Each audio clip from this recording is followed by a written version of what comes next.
200 220 का टारगेट, आजकल का जो मॉडर्न इरा का क्रिकेट चल रहा है उसमें 200 का टारगेट भी बहुत नहीं होता है। लेकिन हाँ, ये भारत पाकिस्तान का गेम है, प्रेशर गेम है, उस लिहाज से ये चैलेंजिंग हो जाता है। एक और टीम इंडिया का फैन हमारे साथ मौजूद है। 176 काफी है या थोड़ा कम रह गया? बहुत है सर, बहुत है। कोलंबो की जो पिच है उसमें सेकंड इनिंग में ये भी है कि सैम अयूब ने ये सोचा होगा कि ओस आ जाएगी, थोड़ी सी बॉलिंग धीमी होगी, लेकिन हमारे पास बुमराह हैं, हार्दिक पांड्या हैं, अर्शदीप सिंह नहीं है लेकिन कुलदीप यादव हैं, अक्षर पटेल हैं। तो जो स्पिन का जाल हमने देखा, जो काम नहीं आया हालांकि इंडिया के बल्लेबाजों के उस पर, हमारे तरफ से भी तो दो हैं। जो कुलदीप यादव है वो अपनी फिरकी में फंसाएंगे। अभी तक T20 में उनका प्रदर्शन बहुत अच्छा रहा है और इस बार 175 अचीवेबल नहीं है पाकिस्तान की तरफ से, और इस बार जो है 8-1 हो जाएंगे हम लोग। एक गेंदबाज की बहुत ज्यादा चर्चा हो रही थी और मैं आशीष के साथ उसकी चर्चा करना चाहूंगा, तारिक उस्मान।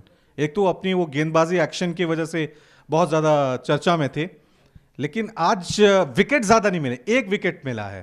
तो तारिक उस्मान क्यों, क्या लग रहा है? देखिए, ठीक परफॉर्मेंस थी? मुझे लगता है तारिक उस्मान ने जिस तरीके से उनका नाम था, बहुत अच्छी बॉलिंग की।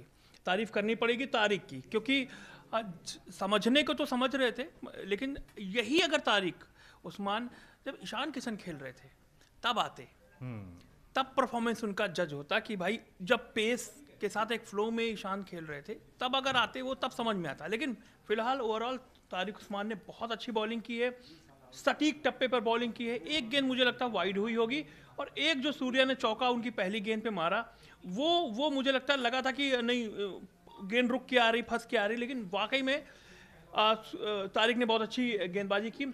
एक आगे बढ़ के सूर्या ने माना चाहा तो उन्होंने वाइड फेंकी, लेकिन वो वाइड दी नहीं गई क्योंकि वो ऑफ स्टंप के काफी बाहर चले गए थे। निश्चित तौर पर मैं मानूंगा कि तारिक ने बहुत अच्छी गेंदबाजी की। अब देखते हैं सेमीफाइनल में अगर दोनों टीमें आती हैं, फाइनल में आती हैं, एक और मुकाबला होता है तो तारिक का क्या होता है। लेकिन मोटा माटी देखें तो तारिक की तारीफ करनी होगी। उन्होंने तारिक है, इधर से हमारे चक्रवर्ती साहब है, उनको भी मिस्टीरियस स्पिनर कहा जाता है। हाँ, वो तो चक्रवर्ती साहब तो है ही है, वरुण। इसके अलावा कुलदीप यादव सबसे इंपॉर्टेंट है। कुलदीप यादव हमारे कानपुर का छोरा, कानपुर का कम कहेंगे, उन्नाव का छोरा ज्यादा कहेंगे, क्योंकि उन्नाव के ही कुलदीप यादव है। कानपुर में तो कमला क्लब में उन्होंने प्रैक्टिस की, तमाम चीजें की। आते हैं उन्नाव अपने घर, अपनी दादी के घर। दादी शादी की तैयारी कर रही हैं, उनकी शायद शादी हो गई है, मुझे इतनी जानकारी नहीं है, लेकिन मैं कहूँगा कि हमारे इलाके के हैं वो, और मुझे लगता है कि इस मैच में कुलदीप यादव ही सबसे अच्छी बॉलिंग करेंगे। जैसे आप यहाँ पे स्क्रिप्ट से गुगली फेंकते हैं, मुझे लग रहा है पिच पे उनकी गुगली की बहुत ज्यादा मुझे लगता है कि उनके पास एक ही कहते हैं ना मिस्टीरियस बॉलर था तारिक उस्मान। हमारे पास दो हैं, वरुण चक्रवर्ती और कुलदीप यादव। निश्चित तौर पर मुझे लगता है कि इन दो गेंदबाजों को उससे पार पाना, लेकिन काफी है आशीष, क्योंकि यहाँ पे बहुत जरूरी होता है। 6 स्पिनर पाकिस्तान ने खिलाए, हमारे पास 3 है, वरुण चक्रवर्ती, कुलदीप और अक्षर पटेल। आपको लग रहा है किसी और को भी स्पिन के लिए हमें ट्राई करना होगा? देखिए, मुझे लगता है 3, यानी कि 3 स्पिनर, यानी कि 12 ओवर तो यही हो गए हमारे पास मोटा माटी। तिलक वर्मा भी बॉलिंग कर लेते हैं, सूर्या भी बॉलिंग कर लेते हैं। अगर स्पिन ही चल रही है तो अलग बात है, लेकिन मुझे लगता है 12 ओवर तो यही हो गए इन लोगों के। उसके अलावा बुमराह हैं और शायद सिराज भी हैं। तो ये 2 ओवर हैं। अगर बुमराह अच्छी बॉलिंग पहला झटका दिला देते तो निश्चित तौर पर मैं मानता हूँ कि 2 ही बॉलर काफ़ी है इनके लिए। एक ये कुलदीप यादव और दूसरे वरुण चक्रवर्ती, क्योंकि जो अक्षर पटेल हैं उनकी गेंद टप्पे पर सटीक पड़ती है और सटीक सीधी गिरती है, और इन दोनों की कहाँ गिरेगी किसी को पता नहीं है। और पाकिस्तान, अगर एक विकेट गिरा पाकिस्तान का, दूसरा गिरा, उसके बाद फिर पूरी टीम ताश के पत्तों की तरह गिरती है, फिर पीछे कोई नहीं बचता। ये हम कुछ भी बोलें कि टीम इंडिया नंबर 1 टीम है, लेकिन आज प्रेशर आया बल्लेबाजों पे।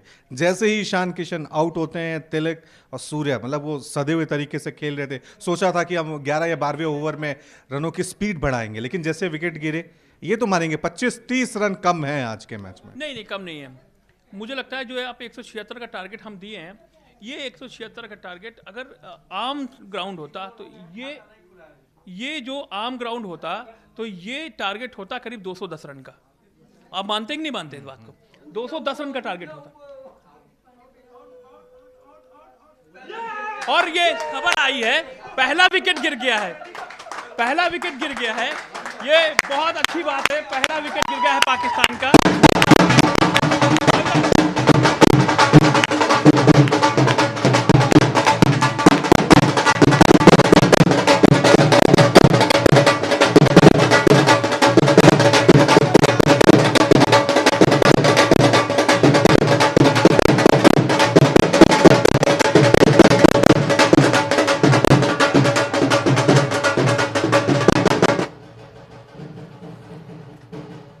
लगातार न्यूज रूम का माहौल भी हमने दिखाया, पाकिस्तान का एक विकेट गिरने पर किस तरीके से खुशी का इजहार हो रहा है। फिलहाल वक्त हो चुका है एक छोटे से ब्रेक का, जल्द हाजिर होंगे।